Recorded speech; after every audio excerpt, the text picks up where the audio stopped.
name's Maddie, and welcome back to another Silly Goose ASMR video. I'll be honest, I don't really have that much of a plan for today's video. I just know that I am tired and I want to take a nap, and so I'm gonna do some stuff that's hopefully gonna make me tired as I'm doing them, and also get you tired as well.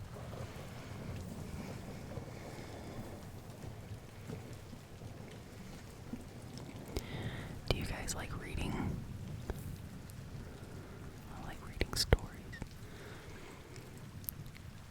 I might read a chapter out of a book from my childhood that I really enjoyed. I don't know if any of you have read the Fablehaven series, but I'm gonna do stuff with the book.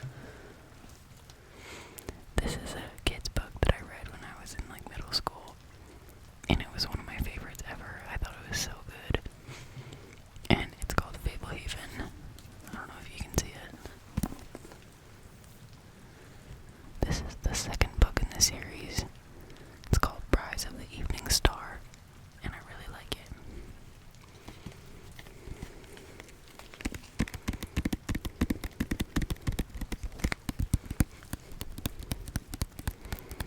I'm probably just gonna read some from the book, or just read the covers and stuff.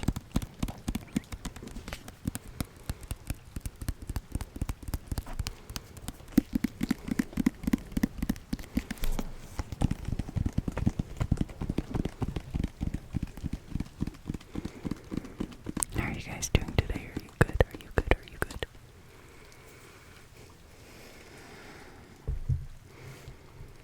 Okay.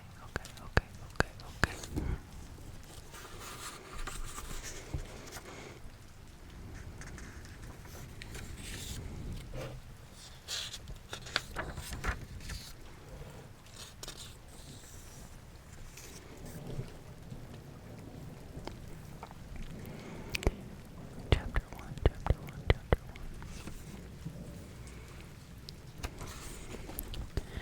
Chapter 1 is called The New Student. Crowding into homeroom with their other 8th graders, Kendra found her way to her desk. In a moment, the bell would ring, signaling the start of the last week of school. One final week, and she would leave middle school behind forever and start anew as a high school freshman, mingling with kids from 2 other junior highs. A year ago, that had sounded like a more exciting prospect than it did now. Kendra had been stuck in a nerd rut since around 4th grade, and a fresh start in high school might have meant an opportunity to shed the quiet, studious image. But this has been a renaissance year. Amazing how swiftly a little confidence and a more outgoing attitude could elevate your social status. Kendra no longer felt as desperate for a new beginning.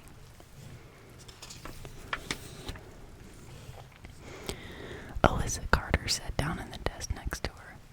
I heard we get yearbooks today, she said. She had short blonde hair and a slender build.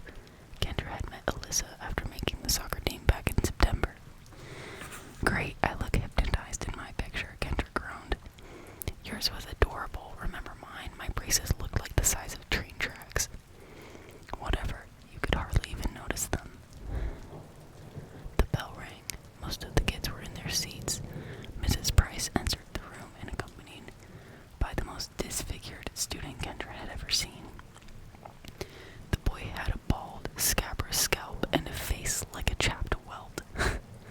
His eyes were puckered slits, his nose a malformed cavity, his mouth lipless and crusty.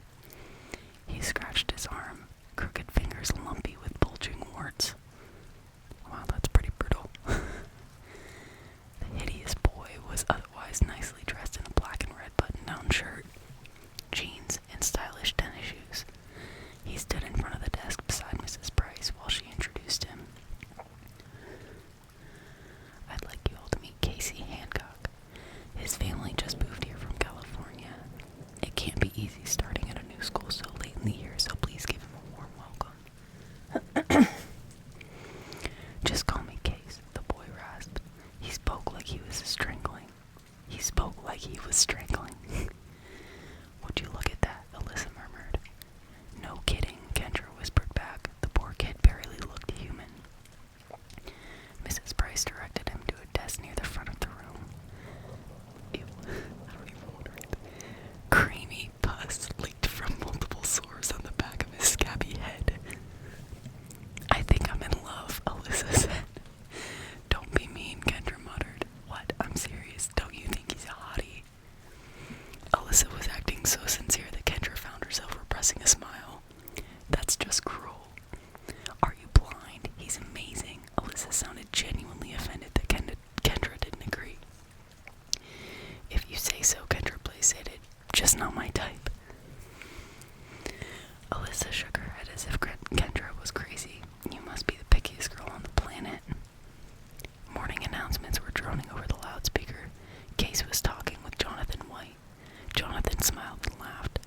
Alyssa, they didn't seem to be joking. Scanning the room, Kendra didn't see a single student who seemed repulsed by his appearance. What was going on? Nobody who looked this weird could come into class without raising an eyebrow. And suddenly the truth was apparent. Casey Hancock looked inhumanly deformed and hideous because he was not a human.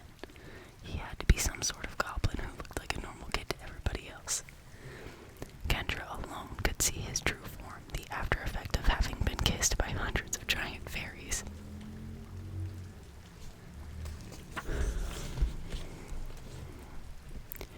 I forgot to mention that this is a fantasy book. It's about, like, magical monsters and fairies and demons and stuff like that. And yes, it is a book for kids, and yes, I still read books like that to this day because they're really entertaining and I don't care how old I am. Okay. Since leaving Fablehaven nearly a year ago, Kendra had seen magical creatures only twice. Once she had noticed a bearded man barely a foot tall pulling a length of pipe out of a pile of rubble behind the movie theater. When she tried to move in for a closer look, the tiny man scurried away into a storm drain. On another occasion, she spotted what looked like a golden owl with a human face. She made eye contact with the creature for an instant before it took flight in the flurry of gilded feathers. Such odd sights were usually veiled from mortal eyes. Her grandpa Sorensen had introduced her to magical milk that enabled people to see through the illusions that normally concealed mystical creatures. When the fairy kisses had made their ability permanent, he had warned Kendra that sometimes it was safer to leave certain things unseen. And here she was, staring at a grotesque monster posing as a new student in her homeroom. Mrs. Price came down on... Oh, sorry, I lost my place for a second. Mrs. Price came down the aisle handing out yearbooks. Kendra doodled absently on one of her book covers. Why was the creature here? Surely it had something to do with her. Unless repulsive goblins routinely infiltrated the public school system. Was he here to spy, to cause trouble? Almost certainly he was up to mischief. Glancing up, Kendra caught the goblin staring at her over his shoulder. She should be glad to be aware the new kid had a hidden identity, right? The knowledge made her nervous, but it would help her prepare to counter any threat he might pose.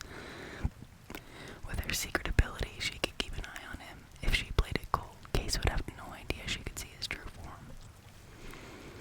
Shaped like a huge box, Roosevelt Middle School was constructed so that in winter the students never needed to go outdoors. Interior always connected everything, and the same room where they held assemblies doubled as an indoor cafeteria. But beneath the June sun, Kendra found herself seated outside for lunch with 3 friends at a circular table connected to curved benches. Kendra signed Brittany's yearbook while munching on a croissant sandwich. Trina was signing Kendra's, Alyssa was signing Trina's, and Brittany was signing Alyssa's. It was important for Kendra to write a long, meaningful message. After all, these were her best friends. Have a great summer might work for acquaintances, but true friends required something more original. That's such a throwback. The key was to mention specific jokes you had shared or fun things you had done together during the year. At the moment, Kendra was writing about the time Brittany couldn't stop laughing while trying to give an oral report in history. Suddenly, uninvited, Casey Hancock plopped down at their table holding a lunch tray loaded with cafeteria lasagna, sliced carrots, and chocolate milk. This is so descriptive. Trina and Alyssa scooted aside to make room for him. It was almost unprecedented boldness for a lone boy to settle in at a table with 4 girls. Trina appeared slightly annoyed.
Rusty Goblin took a final bite of lasagna. How about we meet outside the theater at 7? The one on Kendall by the mini mall. Just trust the luck. Oh my gosh, I am losing my mind. Just trust to luck that something good will be playing. The other girls agreed as he stood up and walked away. Kendra watched her friends talk animatedly about Case. He had won Alyssa at first sight. Brittany was an easy sell, and Trina was the sort of girl who liked to be catty, but then got attracted if the guy stood up to her. Kendra supposed she would have been impressed herself if she didn't know he was a revolting monster. There was no way she could tell her friends the truth about Case. Any accusations would sound crazy, but he was almost certainly up to something shady. There was only one person in her whole town who Kendra could tell about her situation, and he wasn't exactly the most reliable acquaintance. Seth lined up against Randy Sawyer. Randy was quick but short. Seth had started the school year a bit shorter than most of the boys in his grade, but was finishing the year taller than average. The best strategy against Randy would be to go long and make the most of his height advantage. Spencer McCain hiked the football himself and dropped back. 4 boys went out while 4 others covered. One defender stayed at the line counting alligators. Seth juked like he was going to cut across the field, then raced straight for the end zone. Spencer lofted a high spiral. The pass was a little short, but coming back for it, Seth outjumped Randy and hauled it in. Randy immediately tagged Seth with both hands, downing him just shy of Chad Dupree's sweatshirt, which marked the front of the end zone. 3rd and goal, Spencer declared, jogging down the field. Seth, a voice exclaimed. Seth turned. It was Kendra. His sister didn't usually talk to him at school. Roosevelt Middle School was 6th through 8th grades, so Seth was at the bottom of the pecking order after having rolled his elementary school the previous year. I forget how much they actually talk about middle school in this book. I promise it gets good. Although I haven't read this book in a very long time, and the last time I read it, I was in like late middle school. So maybe this book isn't all I thought it would be, but it's okay. I hope that just listening to a mindless book is relaxing for you guys. Just a second, Seth called Kendra. The guys were lining up. Seth got into position. Spencer hiked the football to himself and then threw a short interception to Derek Totter. Seth didn't even bother chasing Derek. He was the fastest kid in their grade. Derek dashed all the way to the opposite end zone. Seth trotted over to Kendra. Bringing good luck as usual, he said. That was a weak pass. Spencer only gets to quarterback because he throws the best spirals. What's up? I need you to come see something, Kendra said. Seth folded his arms. This was all very uncommon. She wasn't just talking to him at school. She wanted him to go with her. We're kicking off, Randy yelled. I'm in the middle of a game, Seth told her. This is Fablehaven type stuff. Seth turned to his friends. Sorry, I have to quit for a while. He and Kendra headed off together. What is it? You know how I can still see magical creatures? Yeah. There's a new student in some of my classes today, she explained. He's pretending to be human, but he's actually an ugly monster. No way. My friends think he's cute. I can't wait to see what he looks like. I want you to describe him to me. Where is he? Seth asked. Over there, talking to Lydia Southwell, Kendra said, pointing subtly. The blonde kid? I don't know. Red and black shirt. He is cute, Seth gushed. What does he look like? He has the dreamiest eyes. Knock it off, Kendra demanded. He must be thinking the most beautiful thoughts. Seth, I'm serious. The bell rang, announcing the end of lunch. He's really a monster, Seth asked. He looks a little like the creature who came in through the window on Midsummer Eve, Kendra said. The one I salted? Yes, what is he pretending to look like? Is this a joke? Seth asked suspiciously. He's just some new kid you have a crush on, isn't he? If you're scared, I can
not leave her friends alone with the scheming goblin.